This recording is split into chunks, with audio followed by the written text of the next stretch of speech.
Eu falei, você ser fitness não é o caminho, você tem que ter um outro caminho de cuidado com o seu corpo, com a sua saúde. Você já tentou fazer uma dieta com nutricionista super restrita, talvez o seu caminho seja outra, seja uma dieta mais tranquila e que seja com um resultado mais a longo prazo, para que seja menos sofrido para você. Cada um tem um nível de tolerância às resistências, às dificuldades. Então tem que entender e respeitar para você. Agora não se rotule.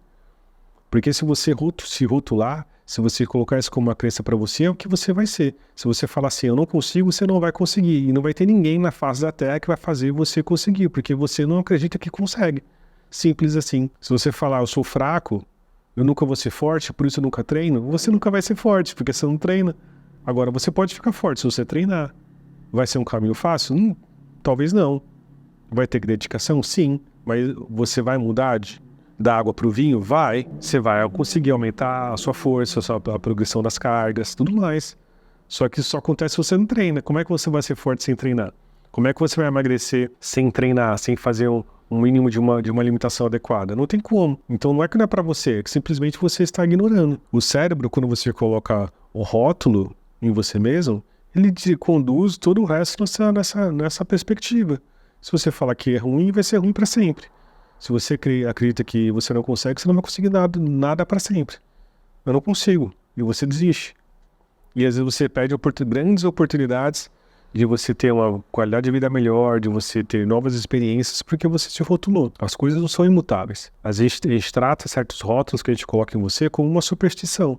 Como que nem as pessoas falam assim, o meu time de futebol ganhou aquele dia porque eu tava com a camisa X, então todo jogo eu vou usar a camisa X para dar sorte.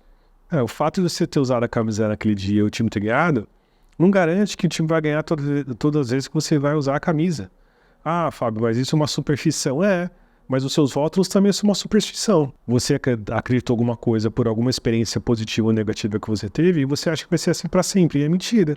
Porque não é real. As coisas podem ser diferentes. Você pode começar a fazer isso agora de uma forma diferente, num caminho diferente, e você ter resultados diferentes. Agora, se você fazer exatamente a mesma coisa todas as vezes, possivelmente você vai ter sempre os mesmos resultados todas as vezes. Agora, se você tentar outras formas, você vai ter outros resultados. E é aquele rótulo que você falou que achava que tinha, você vai ver que não existe. Não desse novo caminho, entende? Não tenha medo de errar. Não tenha medo de tentar. O medo, ele é positivo porque te alerta sobre certas circunstâncias e situações. Mas não isente, não tire a possibilidade de você tentar um novo caminho por causa do medo. Tem que fazer com medo. Quando você fala com qualquer tipo de investidor, de empreendedor, você fala assim, cara, você não teve medo de investir? Você não teve medo de empreender? Lógico que eu tinha. Mas por que você empreendeu tanto? Porque eu queria empreender. Então eu fiz com medo. Simples assim. Então o que fazer então com essas circunstâncias? Cara, não desista das dificuldades. As dificuldades elas vão aparecer, isso é fato. A vida não é uma ascendente e crescente eterna. As dificuldades, os momentos de baixa, elas vão acontecer, assim como tudo na vida. Tudo na vida é cíclico. Tudo na vida tem altos e baixos. A bolsa de valores tem altos e baixos. A sua frequência cardíaca, quando você vai no cardiologista e você vê lá como é que funciona, ela tem altos e baixos. A gente nasce, cresce, envelhece e morre. Tudo tem altos e baixos. Então, aceite isso como uma coisa natural. Trate isso como uma coisa natural. E você vai começar a ter menos sofrimento. Então, aceite isso, as dificuldades fazem parte da sua existência, da sua vida. Se permita errar. E olhe para os erros não como uma coisa para se condenar e se julgar, mas olhe para os erros como uma forma de aprendizagem. Nossa, eu fiz tal coisa, eu comi tal coisa, fiz tal exercício, eu senti tal coisa. Cara, então eu sei que eu não posso fazer.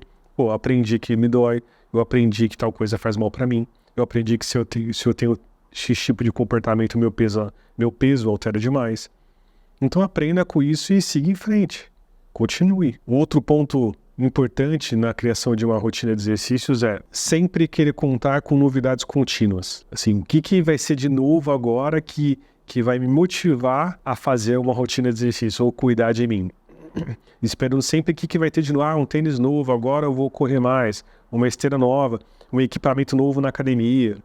Um acessório novo, uma roupa nova, aquela aula nova de ginástica, aquele equipamento importado que veio. O problema não são essas coisas. Não é... A tecnologia é sensacional. Tudo que vem de novidade é excepcional, é muito bom, é sempre muito bem-vindo.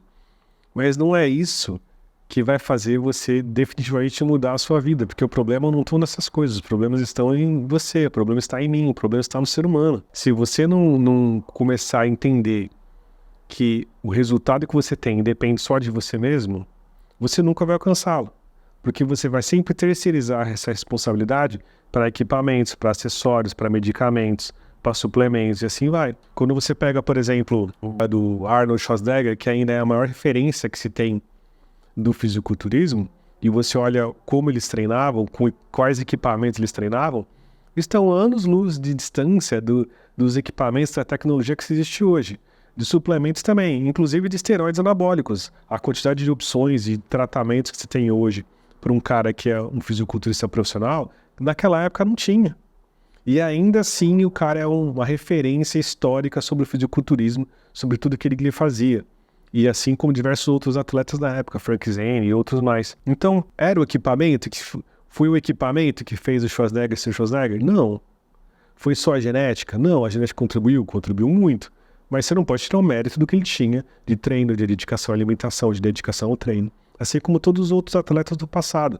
Não só no fisiculturismo, mas de tantas outras modalidades. Então a questão é assumir o compromisso, a responsabilidade consigo mesmo e com seus objetivos para você alcançar. Terceirizar isso para as coisas e para as outras pessoas só vai fazer você cada vez se afastar mais daquilo que você gostaria e você nunca vai alcançar aquilo que você deseja.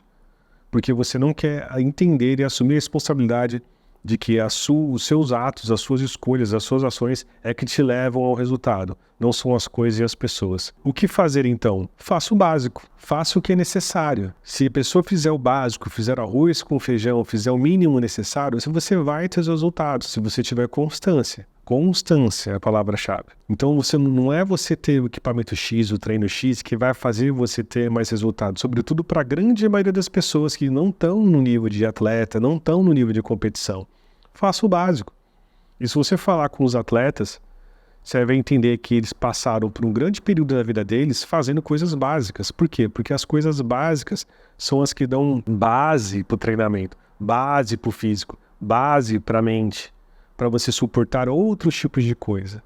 Então, antes de quando as pessoas fazem salto com vara, antes da pessoa fazer salto com vara, lá na competição da Olimpíada, ela tinha que aprender a soltar a caixa de areia. Não dá para você... Como é que a criança aprende a andar? Ela sai da barriga da mãe e sai correndo? Não. Ela nasce, ela não consegue se mexer, aí ela rola de um lado pro outro do bercinho, aí ela começa a ficar sentadinha, aí ela começa a ficar com o pescocinho levantado, aí ela começa a engatinhar, aí ela começa a tentar ficar em pé, aí ela começa a se equilibrar, aí ela começa a dar os primeiros passos sozinhos, aí ela começa a andar sozinha e assim vai. Você entende que tem um processo? Tem uma etapa? O básico, como que a criança ia conseguir chegar e andar com autonomia se ela não passasse por aquelas etapas que são fundamentais para o desenvolvimento cognitivo, motor e físico da criança?